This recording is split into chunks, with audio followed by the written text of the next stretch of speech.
Nat skipper Davey Martinez provided an update on Cade Cavalli, and he will not pitch in a minor league game for the rest of 2024. No more rehab appearances. He is being basically shut down up to the end of 2024. And guys, what should we think about it? And should we be concerned about the overall development of Cade Cavalli? Let's discuss that on today's Locked On Nationals.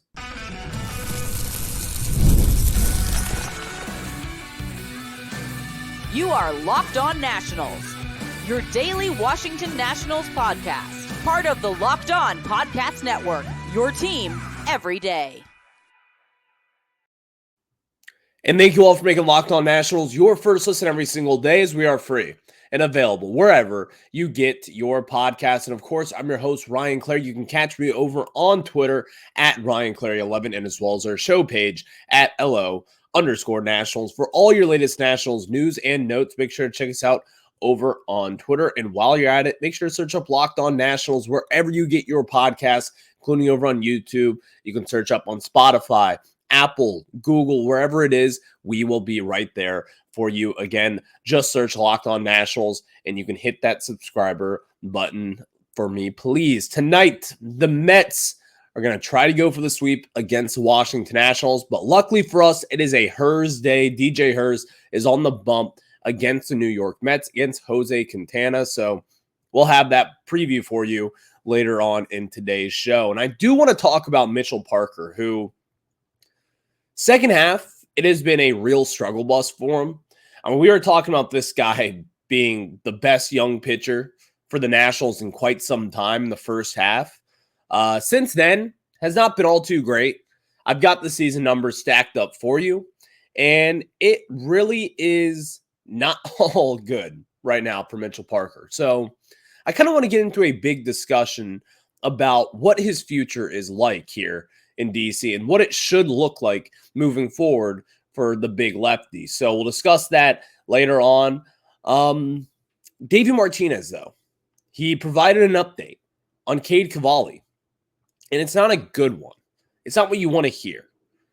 Cade Cavalli will not be making another minor league rehab appearance in 2024. So what is your faith in him? I'll tell you mine. Not much at this point in time. But today's episode is brought to you by Game Time. Download the Game Time app, create an account, and use code LOCKEDONMLB for $20 off your first purchase. So Davey Martinez yesterday was asked about Cade Cavalli, and I think this has kind of been one of those situations where across baseball and across this Nationals team, it's just been kind of buried in a lot of headlines. You've had James Wood come up. You've had Dylan Cruz come up. So we have been distracted by other things. You've had DJ Herz come up and look really good. We've discussed him and all the other different things surrounding him. We've discussed a lot of different prospects who came in the SNAT system. We've discussed a ton of different things so far in 2024, but we have not really gotten into Cade Cavalli yet. Well, Davey just said yesterday that Cade Cavalli will finish his throwing program, but won't pitch in a game this season. He did make a few rehab appearances down in Wilmington. He's been pitching on side fields down in Florida, but Cade Cavalli now will be going into next season, the age of 26, with only one MLB start under his belt. And that debut, by the way, was not a good one. That was not something to hang your hat on. And it feels so recent. I don't know what it is about the time, but I swear to you, I was thinking like, yeah, he had Tommy John right before this season. Then I was like, wait a sec. No, he did not. He had Tommy John last year during spring training. That's when he tore his UCL. That was back in spring training of 2023. He is now missing 2 full seasons as far as his development goes. 2 full seasons. At this point in time, Cade Cavalli, and really let's take it back then, because Cade Cavalli was actually a very promising prospect. It's kind of like he's gotten lost in the shuffle because for a while there, dating back to 2020, he was kind of the prospect that we hung our hat on. He was the guy that we said, well, he's going to be a stud. His strikeout rate was through the roof. His walk rate was also a little bit high, but still, he had all the potential in the world to be a front-of-the-line starter. And I think that's what a lot of people did expect. He was putting up crazy numbers down in AA and as well as AAA. Looked really good all of 2022. 2021, his debut season, was fantastic. And now we sit here today, and he has missed 2 full major league seasons, and he's going to be entering his age 26 season with only 1 start under his belt. How concerned should you be? Because the Nationals can say what they want. They say that he had the flu, which I'm not denying, by the way. I'm sure he did. The flu did go around the clubhouse. You've seen it. You've seen reporters get it as well. So that was a real thing at one point in time. Then he had dead arm. And it's like, okay. He makes his rehab appearances, and they're like, we're going to shut him down for a little bit, and no big deal, whatever. But you have to kind of think to yourself, with the way that baseball is and the way that they kind of handle injuries, not just the Nationals, it's just baseball in general. You don't really know what's going on behind closed doors. They could be telling us the 100% truth, in which, I mean, there's no real reason to doubt it. But also, on the flip side here, what has gone wrong? Because you can't just sit here today and tell me, oh, this is normal. It's not normal. You've missed 2 seasons now. Something has gone wrong. Something that you see is not right. Something that Cade Cavalli is doing is not right. Something is not right. That is my overwhelming point here. I don't know what is wrong at this point in time, but I can tell you this, it's just not right. And I wish I had more to say. I wish I could speculate more on what it is, but we just don't know at this point in time. We don't. And that is a frustrating part of this because, again, this was a top prospect. This was someone who was a top 100 prospect who had tons of ability, tons of glamour to him, tons of talk around town about how Cade Cavalli is going to be this and going to be that. But now at this point in time, missing 2 full seasons, you have to think to yourself, what has gone wrong? And how can we actually go into next season thinking that, number one, he's going to be healthy, and number 2, they're not just going to throw this guy up in the majors. You're probably looking at the same timeline as this year for next season now. My timeline before the season, I thought Cade Cavalli would be in the bigs by mid-June, maybe early June, maybe even earlier than that. And I thought by the latest July or late June. That's really what I thought. But now, would it even be smart to put this guy up in the majors starting next season on opening day? Probably wouldn't be. He hasn't pitched in 2+ seasons. He hasn't had a full workload. He's going to have to work his way up and strengthen his arm to be a game-by-game pitcher here. I don't know at this point in time that you can say Cade Cavalli will be a major impact in this rotation. I just don't think you can anymore. I've always said this, and I say this for a lot of different prospects and a lot of different things, but it's my favorite analogy ever. You can tell me Bigfoot is there, but I won't believe it until I see it. I haven't seen Cade Cavalli in 2+ seasons. It's hard for me to remember what he once was, which was a dominant right-handed arm that was going to be at the front of your rotation for hopefully years to come. And also, the way that the Nationals have handled this whole entire thing, it makes me think something must be up. I don't know what to expect with this. I don't know what you should expect with this. But truly, what's your faith in Cade Cavalli? Because that is what I come to question here. And it's not a Cade Cavalli issue. This is just an injury thing. This sucks. It is an awful thing for him. And I'm sure he's going through it because it's not fun for him. But also, this is what we have to speculate with. We don't know what is going on. We just don't. He's going to continue his throwing program, so he's healthy enough to be throwing, obviously. But what went wrong during this summer? What really went wrong? Was it just dead arm? Those are the questions that I have. And quite frankly, Those are the questions that probably will never be answered from Davey Martinez. So we just have to hope Cade Cavalli enters spring training healthy, back to full strength. But one thing is for sure is I can't rely and really have faith in him being a middle rotation guy moving forward. I just can't at this point in time. Missing 2 years of your development, you're entering this next season being 26. Only one major league start. A once promising prospect now turns out to be a questioning one. I don't know what to expect with this moving forward. And again, I don't know what you should expect either. But one thing is for sure is something is not right. And I think that's something that we can all talk about and speculate upon, but he's going to be shut down. He's not going to be pitching in any minor league games. No more rehab appearances for him. He'll continue his throwing program for the end of the season. Then hopefully next year he'll be 100% healthy and he'll enter the rotation at some point in 2025 and hopefully make an impact. That's all we can hope for at this point in time. And hope to God his velocity is up there as well, because the guy was pumping 99 to 100 relatively easily. I don't know if we can expect that anymore. So thank you all for making Locked On Nationals your first listen every single day, as we are free and available wherever you get your podcasts. And of course, check us out over on YouTube. Just search Locked On Nationals. Again, hit that subscriber button, drop a comment, drop whatever you want in the comment section. But before we get into Mitchell Parker, let me tell you guys about some of our very good friends over at FanDuel. And you've heard us talk a lot about FanDuel, which is America's #1 sportsbook. Well, we have something a little different for you. Now through September 22nd, all FanDuel customers can bet $5 and get a 3-week free trial of NFL Sunday Ticket from YouTube and YouTube TV.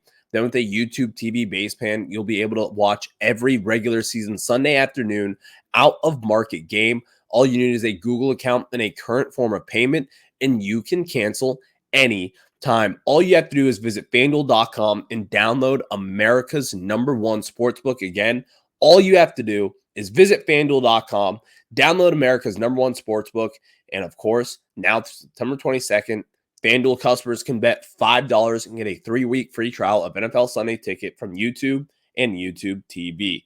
Now, let me tell you guys about some of our very good friends over at Game Time. And of course, we've told you about Game Time before. And Game Time has a new feature called Game Time Picks that makes getting tickets for your favorite live events even easier. Game Time Picks filters out the fluff to show you only incredible deals on great seats, so you don't have to waste time searching through thousands of tickets. And of course, I've told you guys about many times when I'm walking up to Nats Park right there on Half Street. I walk up, I open up Game Time, I find the flash zone deals. I can even get my seat views, images right there. I can see if there's any obstruction, see what the view is going to look like. And of course, the lowest price is always guaranteed. So you can take the guesswork out of buying tickets with Game Time. Download the Game Time app, create an account, and use code LOCKEDONMLB for $20 off your first purchase. Again, download the Game Time app, create an account, and use code LOCKEDONMLB for $20 off your first purchase.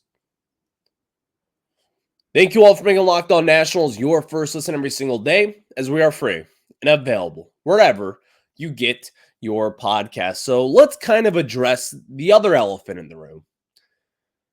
If there was one starting pitcher for the Nationals right now that would be, I would consider probably not really a starter moving forward, I think it's Mitchell Parker. And I think last night kind of solidified that for me. Last night was really bad. 3 2/3 innings pitched, 7 hits, 5 earned runs, only 1 strikeout, 2 walks, gave up that solo shot to Francisco Alvarez.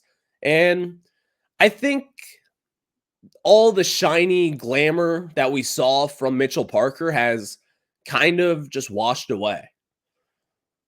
I don't think Mitchell Parker is a bad pitcher by any stretch right now. But I do think the issues and the overwhelming issues have really stockpiled in the second half. Mitchell Parker had a great run for the Nationals. I mean, seriously. The first half of the season, we were looking and talking about this guy being a middle rotation guy alongside Mackenzie Gore, Jake Irvin, Josiah Gray for years to come. And there was some real conversations about that. Well, since the start of July, in his last 14 starts, I think we've kind of crashed back down to earth. Mitchell Parker was never supposed to be as good as what he was, even as good as he is now, because he still does have good starts every now and then. But over his last 14 starts since the beginning of July, he's got 67 and a third innings pitched, 79 hits, 10 home runs, 65 Ks to 23 walks. He's got a 5.75 ERA. And one thing that I really like to look at is the slash line against him. Well, Major League hitters have a 4.76 slug against him right now. They are killing him. They are crushing him right now. And last night, that was pretty evident going up against a really hot Mets lineup. And now the New York Mets, who again, as we said in yesterday's show, this is kind of your postseason for the Nats. This is where you want to see guys step up. This is where you'll find out a lot about your Nationals. Like, for instance, last night, Dylan Cruz had 3 hits in a pretty big game. And again, the Nationals were getting crushed early on. We were out of it. We all knew that. But still, you look for things like that. And you got to see that, by the way. Mitchell Parker, unfortunately, was not one of those who really stepped it up, in my opinion. So here's the thing. This could just be season fatigue. It could be. Because he's really reached his maximum innings pitch amongst he's ever done throughout his entire career as a Washington National. He's never pitched this amount. He's never gone out there and pitched every 5 days. The Nationals really haven't missed any starts with Mitchell Parker at this point. This could just be season fatigue. And as the season has gone on, he's getting more tired and his arm is just probably just being dead at this point, which is a real thing, by the way. You do have to work your pitchers up. And to tie in the conversation with Cade Cavalli, that's what makes me very concerned about him, because we just kind of forget the fact is that pitchers, it is a tough business going out there. Recovering from pitching 80 to 90 to 100 pitches every 5 days is a very tough thing to do. And you have to be in a real kind of program in order to recover in enough amount of time to make your next start. That could be a real thing with Mitchell Parker here. But also, I think this. You wake up in the morning, you splash a little bit of cold water on your face, you wake up, you get up, you look yourself in the mirror, and you say to yourself, Mitchell Parker probably is a bullpen guy moving forward. And that's not a bad thing, by the way. It isn't. We know this. The first half, we were talking about how the Nationals may not need that much starting pitching help. The second half of the season, cold water is splashed in our face. We've looked at ourselves in the mirror. We need starting pitching help. Someone is going to be the odd man out. I don't think it's going to be DJ Herz. I do think it will be Mitchell Parker. Maybe it's Cade Cavalli. And also Josiah Gray, he's going to need some time to recover from Tommy John as well. You probably won't see him till later on in the second half of next season, maybe by September of 2025. But I wouldn't be surprised if the Nationals just shut it down with him entirely as well. So Mitchell Parker, I think, will be the odd man out. He could just be a bullpen piece, and that's perfectly fine, by the way. You need left-handed pitching, and you definitely need bullpen help. He could be an effective guy out of the bullpen. He does have nasty stuff. But now, you're asking this guy who has always been a starter, was asked to be a starter this season, to now be a bullpen guy with a totally new routine. Totally. And people kind of overthink this, in my opinion. They're like, or underthink it, really. They're like, well, he's still pitching. This is doing something that he's always done his entire life. It should be a pretty easy adjustment for him. It's not necessarily that easy. To ask a guy who has done this his entire life to pitch every 5 days, he's always been the best of the best, up basically at every level. Not really through the minors, but you understand the point here. To then change up your routine to now where you're pitching every 5 days, you might be pitching every other day. You'll have days you pitch back to back. There could be an adjustment period, but Mitchell Parker's second half struggles, they are real in my opinion. And I think this is likely the version of Mitchell Parker that we'll be seeing for the rest of time.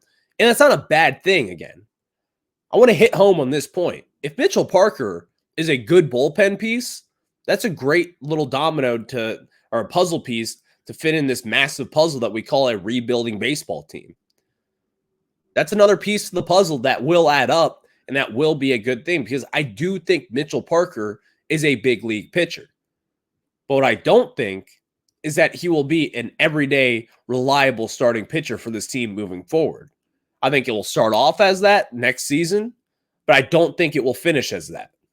And I think we've kind of come to that realization here over the last few months. So we'll see what Mitchell Parker can do to finish off the season. He's going to have another start under his belt, but we'll see what the Nats can do with Mitchell Parker. So thank you all for making Locked On Nationals your first listen every single day, as we are free and available wherever you get your podcast. Next, let's preview Game 3 of this Mets Nationals series. Before we get into it, I'll tell you guys about our new friends over at Arena Club. And for most of us that like collecting cards, the idea of spending $2,000 or more on a Ellie De La Cruz card just isn't in the cards. I love collecting, but that's some serious money to drop.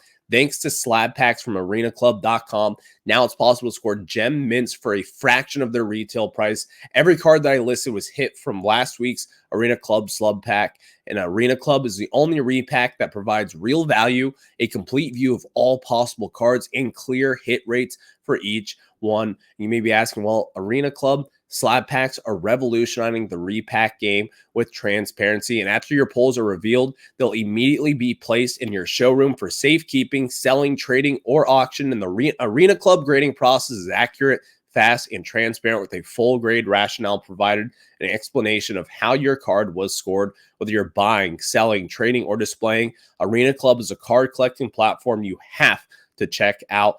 Right now, you can get 10% off your first slab pack or card purchase by going to arenaclub.com/LockedOnMLB and use code LockedOnMLB. That's arenaclub.com/LockedOnMLB, code LockedOnMLB for 10% off your first purchase.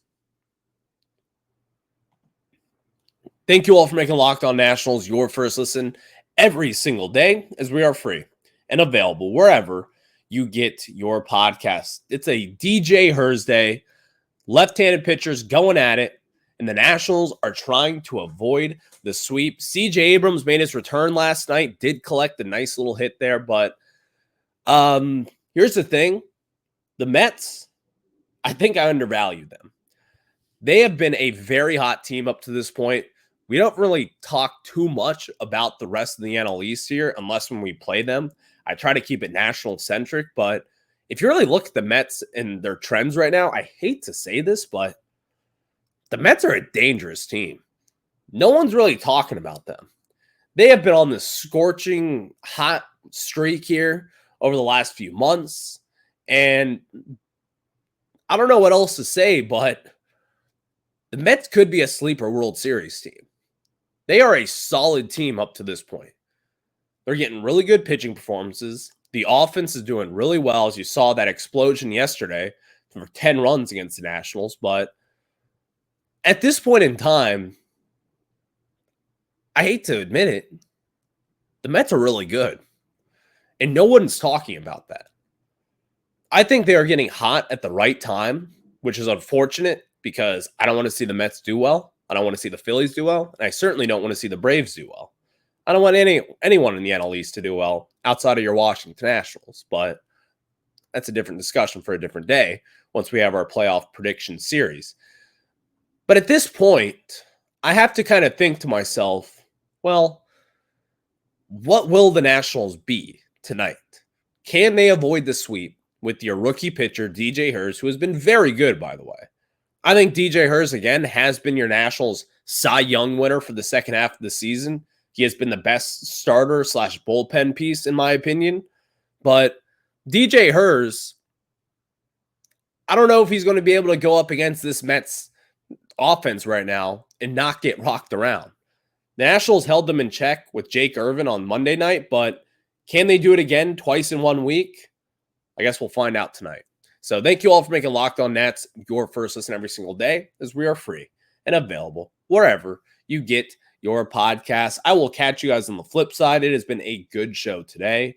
But until then, let's hope the Nats can avoid the sweep tonight and take a game for those nasty New York Mets. I'll catch you on the flip side. Have a good one. Go Nats.